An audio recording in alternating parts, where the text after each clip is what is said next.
रामपुर गांव के एक कोने में एक पुरानी झोपड़ी थी। उसी में रहती थी दो बहनें, कविता और सुनीता।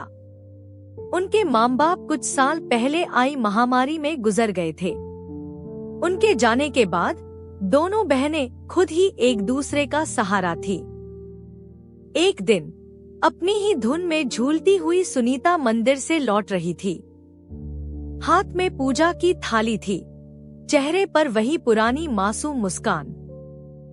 अब आई है तू सुनीता, सूरज सिर पर चढ़ाया और तू तितली बनकर घूम रही है मंदिर में। दीदी, मैं जल्दी आने वाली थी, लेकिन गौरी काकी की बकरी झाड़ियों में फंस गई थी। उसे निकालने में थोड़ी देर हो गई। तेरा क्या है, तू तो सबकी मदद करती घूमती रहे, चाहे घर में चूल्हा जले या ना जले। दीदी, आप गुस्सा क्यों करती हो? माँ कहती थी जो दूसरों के काम आए वही इंसान कहलाता है। माँ अब नहीं है सुनीता, और उनकी कही बातों की अब इस दुनिया में कोई कीमत नहीं रही। अब कोई किसी के लिए कुछ नहीं करता। सुनीता चुप हो गई। उसके चेहरे पर हल्की उदासी थी। वो झोपड़ी के कोने में रखे उस लकड़ी के संदूक तक गई, जिसमें माँ की यादें अब भी सांस लेती थी। संदूक से एक साड़ी निकालकर सुनीता ने उसे छूते हुए अपनी दीदी से कहा, दीदी, जब ये साड़ी माँ पहनती थी ना, तब हमें देखकर मुस्कुराती थीं। कहती थीं, तुम दोनों एक दूसरे का सहारा बनना। सुनीता की बात सुनते ही कविता का चेहरा नम हो गया और उसकी आंखें पल भर को भीग गईं। लेकिन कविता अपनी भावनाओं को छुपाते हुए सुनीता से बोली, मैं तुझसे सख्त इसलिए हूँ सुनीता, क्योंकि मैं डरती हूँ। अगर तुझे भी एक दिन कुछ हो गया तो मैं अकेले कैसे जीऊंगी? इस दुनिया ने मुझसे सब छीन लिया है। मैं नहीं चाहती तू भी मेरी तरह कमजोर पड़ जाए, इसलिए तुझे मजबूत बना रही हूँ। दीदी, आप कमजोर नहीं हो, आप ही तो मेरी ताकत हो। अगर आप मेरा हाथ थामे रखो तो दुनिया की आंधी भी मुझे हिला नहीं सकती। सुनीता की बात सुनकर कविता के चेहरे पर उसके माता पिता के जाने के बाद पहली बार हल्की सी मुस्कान आई। गांव की पगडंडी पर 3 परछाइयां उनकी झोपड़ी की तरफ बढ़ रही थी। हरीश, शांति और उनका बेटा राजेश। वे थे बहनों के सगे चाचा चाची। अरे कविता, कैसी है मेरी बच्ची? तू ठीक तो है ना? बहुत मुश्किल से जिंदगी बिता रही होगी ना भैया भाभी के जाने के बाद। हम ठीक हैं चाचा जी, अब जो है उसी में खुश हैं। खुश? इस झोपड़ी में? तुम्हारे हिस्से की जमीन को हमारे नाम कर देती तो हम तुम दोनों को अपने यहाँ रहने देते। तुम दोनों बहुत खुश रहती हमारे साथ। हाँ माँ, तुम सही कह रही हो। इनका घर भी पुराना हो चुका है और अब ये जमीन भी यूं ही पड़ी है, बर्बाद हो रही है। यह सब सुनकर कविता की आंखों में आग सी चमक उठी। हमें किसी की जरूरत नहीं। बाबूजी की जमीन हमारी माँ और बाबूजी की आखिरी निशानी है, उसे हम यूं ही नहीं छोड़ेंगे। अरे बेटी, तुम्हारी जो खेतों की जमीन है वो भी तो बंजर ही पड़ी हुई है ना। और वैसे भी दुनिया समझदारी से चलती है और औरतें खेत नहीं जोतती। देख लेना, एक दिन रोती हुई आओगी हमारे पास, तब समझ आएगा कि रिश्तेदारों से मुंह नहीं मोड़ा करते। कविता को यह सब सुनाकर तीनों वहां से निकल गए। लेकिन सुनीता यह सब घर के अंदर से सुन रही थी। यह सुनकर उसका चेहरा उतर गया। दीदी, क्या सच में हम अकेले पड़ जाएंगे? वो लोग हमारी जमीन लेना चाहते हैं ना? हाँ सुनीता, पर जब तक मैं जिंदा हूँ कोई हमारी जमीन छू भी नहीं सकता। तुझे कुछ नहीं होने दूंगी।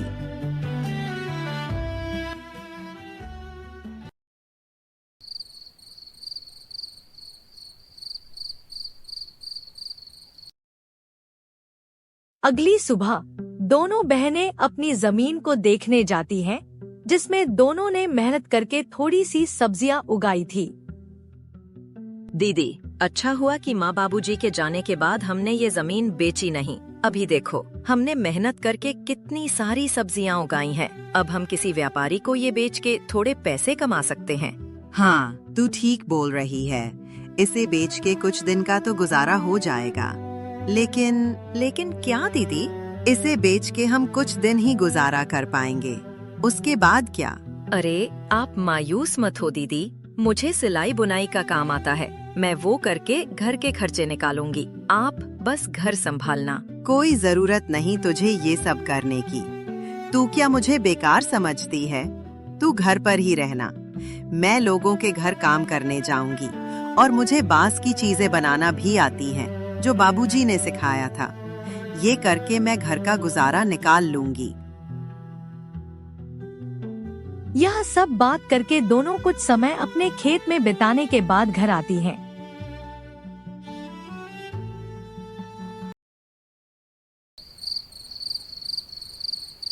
रात को जब दोनों सोने जाती हैं, तब दोनों बहनें अपनी मुश्किल भरी जिंदगी के बारे में एक दूसरे से बात करने लगती हैं। दीदी, माँ बाबूजी के बिना ये रातें और भी डरावनी लगती हैं। सब कुछ खाली लगता है ना दीदी? हाँ सुनीता, पर अब हम माँ बाबूजी दोनों की जिम्मेदारी निभा रहे हैं। हमें हार नहीं माननी। ये जमीन, ये घर, सब कुछ उनका दिया हुआ है। हमें इसे बचाना है, किसी भी कीमत पर। यही सब तो माँ बाबूजी की यादें हैं। कविता बहुत ही हिम्मती थी। वह तो किसी से मदद भी नहीं लेना चाहती थी, लेकिन उसे अपनी बहन को लेकर बहुत चिंता होती थी। अगले दिन जब दोनों बहनें खेत पर पहुंची, तो देखा कि जमीन के बीच एक खूंटी गड़ी हुई थी। दीदी, ये जमीन के बीचों बीच खूंटी कौन गाड़ गया? ये तो कल यहाँ नहीं थी और ना ही हमने इसे गाड़ा है। जरूर इसे कोई यहाँ गाड़ गया है। ये जरूर हमारे चाचा चाची का काम होगा, लेकिन ये काम बिना किसी सरकारी आदमी के नहीं होता। इसका मतलब हमारे खेत को ये लोग बांटने की साजिश रच रहे हैं। उसी वक्त दूर से हरीश आता दिखा और उसके साथ शांति और उनका बेटा राजेश भी था। तीनों के चेहरे पर अजीब सी मुस्कान थी। अरे बेटियों, घबरा क्यों रही हो? हम तो बस मदद करना चाहते हैं। तुम्हारे माँ बाप के जाने के बाद जमीन की देखभाल जरूरी है। तुमसे अकेले तो होगा नहीं। चाचा जी, आपकी मदद की जरूरत नहीं है हमें। ये जमीन हमारी माँ बाबूजी की निशानी है। इसे किसी के हवाले नहीं करेंगे। अरे बच्चियों, ऐसे कैसे नहीं दोगी? ये जमीन तो तुम्हारे और हमारे राजेश के दादाजी ने अपने दोनों बेटों को बराबर हिस्सा करके दिया था। लेकिन शायद तुम्हारे पिता अपने आखिरी दिनों में तुमसे ये बात बोलना भूल गए। इतने साल तो हम साथ ही खाए पिए हैं। हम तो तुम्हारी भलाई ही चाहते हैं। अब ये दुश्मनी क्यों? दुश्मनी तब शुरू हुई चाची, जब आपने हमें अकेले समझकर हमारी जमीन पर नजर डाली। और चाची, दुश्मनी तो आप लोग हम दोनों से निकाल रही हो। अरे सुनीता, इतनी गरज क्यों रही हो? छोटी हो, छोटी बनकर रहो। ऐसे बड़ों के बीच मत बोल, समझी? कैसे बड़े लोग? जिनकी सोच छोटी होती है, वे उम्र में बड़े होकर भी सम्मान के हकदार नहीं होते। सुनीता, तू कुछ मत बोल। और हाँ, अब अगर आप लोग हमारे खेत के पास भी आए तो अच्छा नहीं होगा। हम कमजोर दिखते हैं, पर डरते नहीं। ठीक है बेटियों, हम कुछ नहीं कहेंगे, लेकिन कानून अपना काम करेगा। जब जमीन के सरकारी कागजात आएंगे तो देख लेना।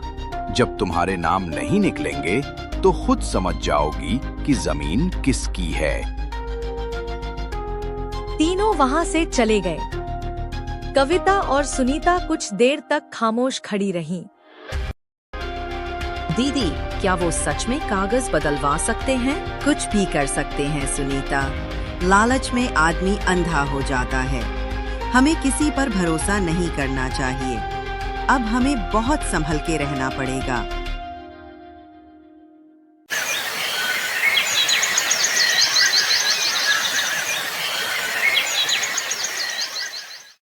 उसी दोपहर दोनों बहनें सरपंच के पास पहुंची।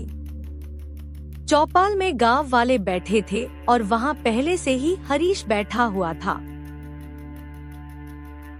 सरपंच जी, हम आपके पास न्याय मांगने आए हैं। हमारे चाचा चाची जमीन हड़पना चाहते हैं और शायद पटवारी से मिलकर फर्जी कागज बनवा रहे हैं। हम अनाथ हैं, इसका मतलब ये नहीं कि हम बेबस हैं। हमें अपनी माँ बाबूजी की जमीन किसी हाल में नहीं देनी। कृपया आप हमारी मदद करें। हरीश जी, अगर ये सच है तो ये गांव की मर्यादा के खिलाफ है। परिवार के नाम पर ठगी करना यहाँ नहीं चलेगा। सरपंच जी, ये लड़कियां हमें बदनाम कर रही हैं। हम तो बस जमीन की चिंता कर रहे हैं। इन दोनों बच्चियों को क्या पता ये जमीन के बारे में। इस जमीन के बारे में तो इनके पिता और मैं ही जानते थे। मेरा भाई तो अब इस दुनिया में नहीं रहा, इसीलिए अब मुझे ही तो सब कुछ देखना पड़ेगा। गांव वालों में फुसफुसाहट होने लगी। एक ग्रामीण बोला, हमने इन बच्चियों को बचपन से देखा है, ये झूठ नहीं बोल सकती। हरीश के मुंह में राम, बगल में छुरी। हम सब समझते हैं इसके बारे में। ठीक है, इस बात को अगले दिन पंचायत में विस्तार से सुना जाएगा और फैसला अगले दिन दिया जाएगा। बहनों की आंखों में पहली बार उम्मीद की चमक थी।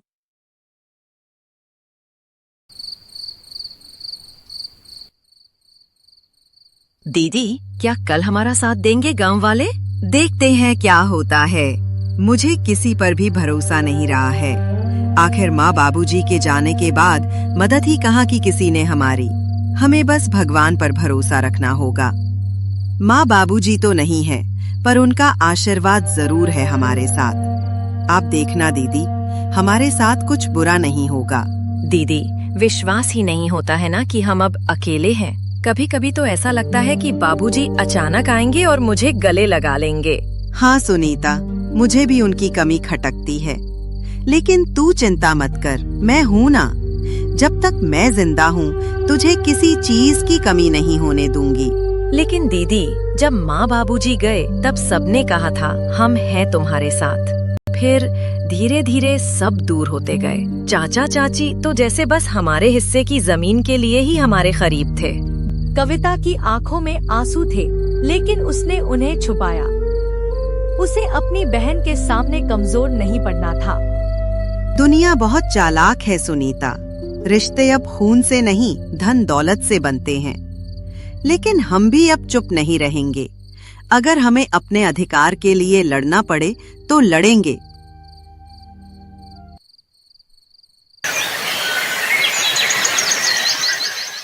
सुबह होते ही गांव में एक अफवाह फैल गई कि हरीश अब पंचायत से कहकर जमीन अपने नाम करवाने की तैयारी कर रहा है। गांव की गलियों में लोग कानाफूसी करने लगे। एक औरत बोली, अरे सुन, हरीश ने तो कमाल कर दिया। अपने ही भाई की बेटियों को बेघर करना चाहता है। हाँ काकी, कैसा रिश्तेदार है, अपने ही भतीजियों को बेघर करने में तुला हुआ है। इन बातों की भनक कविता को लगी तो वो सुनीता को लेकर सीधा सरपंच के वहां पहुंची। सरपंच जी, हमें आपसे इंसाफ चाहिए था। मेरे माँ बाबूजी की जमीन पर मेरे चाचा जबरदस्ती का दावा कर रहे हैं और आप लोग उनका साथ दे रहे हैं। मुझे आपसे ये उम्मीद नहीं थी। हम कोई अबला नहीं है, हम ऐसे चुप नहीं रहेंगे। सरपंच जी, ऐसे कैसे कोई भी आकर हमारी जमीन हड़प लेगा? थोड़े समय बाद हरीश, शांति और राजेश भी वहां पहुंच गए और वहां पर नाटक करने लगे। सरपंच जी, हम तो बस इनकी भलाई चाहते हैं। भाई की मौत के बाद हमने ही इन्हें पाला है, आप तो ये अच्छे से जानते हैं। और अब जब लड़कियां बड़ी हो गई हैं तो हमें बदनाम कर रही हैं। जरा सोचिए, क्या यही इंसानियत है? कविता बेटी, तुम्हारे चाचा तो ठीक कह रहे हैं। तुम लोग तो एक ही परिवार के हो। परिवार के बीच ये झगड़ा क्यों? वैसे भी सरकारी कागजात के हिसाब से तुम्हारी जमीन में इनका भी हक है। ऐसे कैसे सरपंच जी? ये लोग हमारी मजबूरी को देखकर हमारा फायदा उठाने आए हैं। ये कोई परिवार नहीं है, ये बस जमीन के लालच में परिवार होने का दिखावा कर रहे हैं। यह सब बात चल ही रही थी कि तभी पटवारी भी वहां आ जाता है। हरीश चंद्र की जमीन कानूनी तौर पर सिर्फ उनकी नहीं है, इसमें उनके भाई हरीश का भी हिस्सा है। ऐसे कैसे? तुम लोग तो बस कागजात के बारे में बोल रहे हो, लेकिन क्या सबूत है कि हमारी जमीन में चाचा जी भी हिस्सेदार हैं? हाँ सुनीता बिटिया, बात तो सही कह रही है। तुम लोग कुछ पुख्ता सबूत भी पेश करो, तब जाकर मैं पंचायत बुलाकर सही फैसला ले पाऊंगा। सरपंच के मुंह से यह सुनने के बाद हरीश, शांति और राजेश थोड़ा हताश जैसे नजर आए और वे लोग वहां से निकल गए। अरे पटवारी, तुम किसका इंतजार कर रहे हो? तुमको नहीं जाना उनके पीछे? कितने पैसे खिलाए थे मेरे चाचा ने? बिटिया, मुझे गलत मत समझना। मेरे आंखों के सामने जो आया मैंने उसे ही सच मान लिया। इस बार मैं अच्छे से जांच पड़ताल करके एक नतीजे पर पहुंचूंगा। आगे से मैं हरीश की बातों में नहीं आऊंगा, और वे लोग तुम दोनों की मजबूरी का फायदा उठाना चाहते हैं तो मैं तुम लोगों को न्याय और उन लोगों को कड़ी सजा दूंगा। सरपंच के मुंह से यह सुनकर दोनों ने थोड़ी राहत की सांस ली और थोड़ा शक के साथ घर लौटे।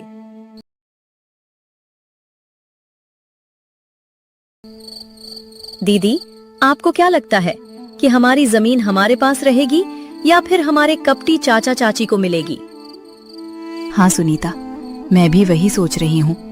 उन लोगों का कोई भरोसा नहीं। वे लोग इतने लालची हैं कि हमारे साथ कुछ भी कर सकते हैं। माँ बाबूजी के जाने के बाद उन लोगों ने अपना असली रंग दिखाना शुरू कर दिया है।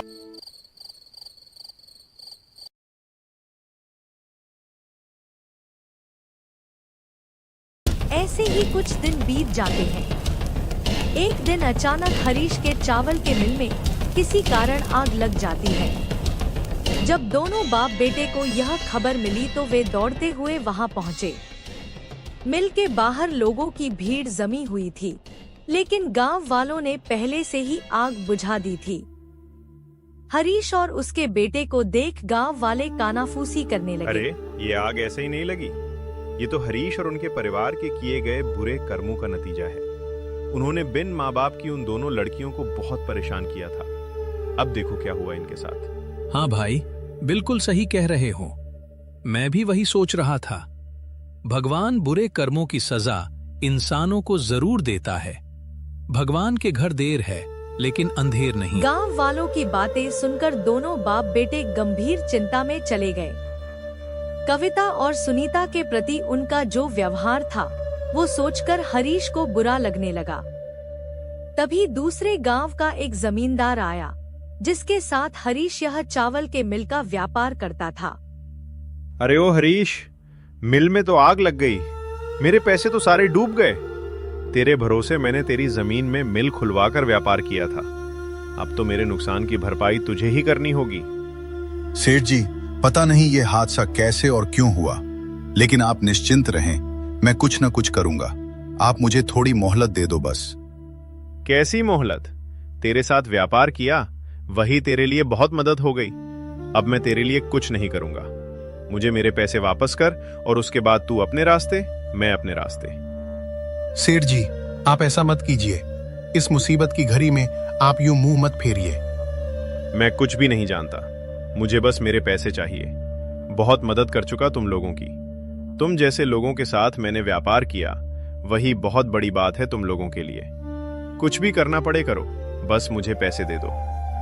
ठीक है, फिर आप मेरी इस जमीन को ले लीजिए। इस जमीन से तो आपका थोड़ा सा कर्ज चुकता हो जाएगा ना। अगर हो जाए तो मैं आपको कल जमीन के कागजात भेज दूंगा, और बाकी के पैसे मैं नहीं दूंगा, क्योंकि आप भी मेरे इस चावल के मिल के हिस्सेदार थे और आपने इससे मुझसे ज्यादा मुनाफा कमाया है। अब इसका पूरा नुकसान मैं अकेला क्यों झेलूं? ऐसा है क्या? ठीक है, तू मुझसे दुश्मनी मोल ले रहा है, देख लूंगा तुझे। फिलहाल तू मुझे अपनी इस जमीन के कागजात भेज दे, बाकी के पैसे तो मैं तुझसे बाद में वसूलूंगा। जमींदार से यह सुनने के बाद दोनों बाप बेटे हताशा और गुस्से में वहां से घर निकल जाते हैं। घर जाकर हरीश अपनी पत्नी से आज के दुखद हादसे के बारे में दुखी मन से बताता है। अरे भाग्यवान, हमारे साथ ये क्या हो गया? हम तो पल भर में बर्बाद हो गए। पूरा कारोबार, जमीन, सब कुछ छिन गया। अब तो बस ये घर ही बचा हुआ है। मुझे पता है ये सब भगवान ने हमारे बुरे कर्मों का फल दिया है हमको। ए जी, आप ऐसे मायूस मत हो, कुछ रास्ता होगा। हम ऐसे कैसे बर्बाद हो गए? और हाँ, आप तो वो दूसरे गांव के जमींदार के साथ व्यापार करते थे ना, उनसे मदद मांगिए ना, वो तो कुछ मदद कर देंगे। अरे कैसी मदद माँ, वो आदमी मदद करेगा? अरे मदद छोड़ो, उसने हमारे चावल के मिल की जमीन को भी हड़प लिया। अरे ये क्या कह रहा है तू? अगर किसी से मदद नहीं मिली तो हम क्या करेंगे इस मुसीबत की घड़ी में? छोड़ो भाग्यवान, जो हुआ है वो सब अपने ही बुरे कर्मों का नतीजा है। तुम खुद ही सोचो, हमने मेरी दोनों भतीजियों को कितना दुख दिया है, उसी का पाप लगा है हमें। हाँ माँ, बाबूजी बिल्कुल सही कह रहे हैं, हमने पाप किया है। हमें अब इसी दुनिया में पापों का फल भुगतना पड़ेगा। पता नहीं बिना पैसों के अब ये घर कैसे चलेगा। हाँ राजेश बेटा, तू सही बोल रहा है। अब हम ये घर कैसे चलाएंगे? हमें तो गांव में कोई मदद भी नहीं करेगा। कविता और सुनीता के ऊपर किए अन्याय के लिए गांव वाले भी हमसे नाराज हैं। ऐसे तो हम सड़क पर आ जाएंगे। यह सब बात करके तीनों बहुत उदास हो जाते हैं और तभी इस उदासी भरे माहौल में शांति बोल पड़ती है। ए जी, मेरे मन में एक विचार आया है। क्यों ना हम कविता और सुनीता के पास जाकर उनसे मदद मांगे और साथ में उनसे हाथ जोड़कर माफी भी मांग लेंगे। मदद? कैसी मदद माँ? वे दोनों हमारी कैसे मदद करेंगे? उनके पास तो मदद करने के लिए कुछ भी नहीं है और ना ही वे मदद करेंगी। आखिर इतना दुख जो दिया उनको हमने। अरे क्या बोल रही हो तुम? पागल हो गई हो क्या? कितना परेशान किया है उनको। अब किस मुंह से जाऊंगा उनके पास मदद मांगने? और वे तो खुद ही कितनी मुश्किल से जी रही हैं। हमारी क्या मदद करेंगी वे? अरे आप लोग थोड़े शांत हो जाइए। हम उनसे पहले दिल से हाथ जोड़कर माफी मांगेंगे और उसके बाद हम उनकी जमीन पर खेती करने की इजाजत मांगेंगे और खेती का जो भी मुनाफा होगा उनको भी आधा देंगे और हमारा भी जैसे तैसे गुजारा हो जाएगा। और हाँ, मैं इस बार लालच में नहीं बोल रही हूँ, मैं बुरी परिस्थितियों के चलते बोल रही हूँ। तुम बात तो ठीक ही कर रही हो। हमें तो कोई मदद करेगा नहीं और हमें तो ज्यादा कुछ काम भी नहीं आता। बस थोड़ा खेती बाड़ी जानता हूं मैं। और अगर वे लोग मदद के लिए मान जाएं, तो राजेश भी मेरी खेती में मदद कर देगा। हाँ बाबूजी, मैं करूंगा मदद। चलिए बात करने जाते हैं उनसे, और अगर वे मदद नहीं भी करें तो कम से कम माफी की उम्मीद तो रख ही सकते हैं।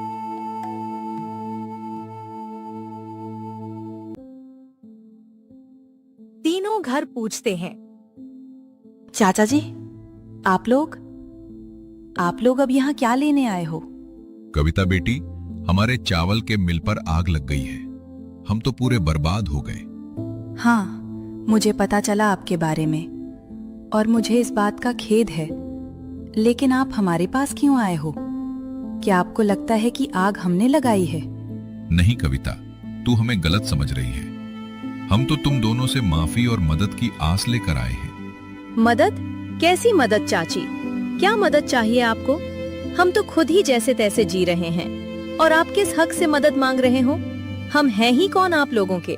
शांति ने गिड़गिड़ाते हुए कविता और सुनीता को सब कुछ बताया। हम मदद करेंगे चाची, जो हुआ सो हुआ। आखिर आप लोग हमारे चाचा चाची हैं, हम आपके साथ हैं। क्या बोल रही है? पागल हो गई है क्या? भूल गई कितना दुख दिया है इन लोगों ने हमें? और हमारे बुरे समय में ये लोग कहाँ थे? अब क्यों मदद करेंगे हम इनकी? ऐसे मत बोलो दीदी। आज माँ बाबूजी होते तो वे भी इस मुसीबत में इनकी मदद करते। और माँ बाबूजी कहा करते थे कि माफी बहुत बड़ी जीत है और माफ करने वाला ही असली विजेता है। फिर भी सुनीता, मैं इन लोगों की करतूत नहीं भूलूंगी। मैं मदद करने के लिए तैयार नहीं हूँ। दीदी, आपको मेरी कसम, कृपया आप उनकी मदद कर दीजिए। और वैसे भी इनको हमारी जमीन पर खेती करने देंगे तो हमारी भी बहुत मदद होगी और हम आगे से हंसी खुशी एक साथ रह पाएंगे। मान जाओ ना दीदी, मुझे माँ बाबूजी की कमी बहुत खलती है। इनके साथ होने से मुझे अच्छा लगेगा। कविता मान जाती है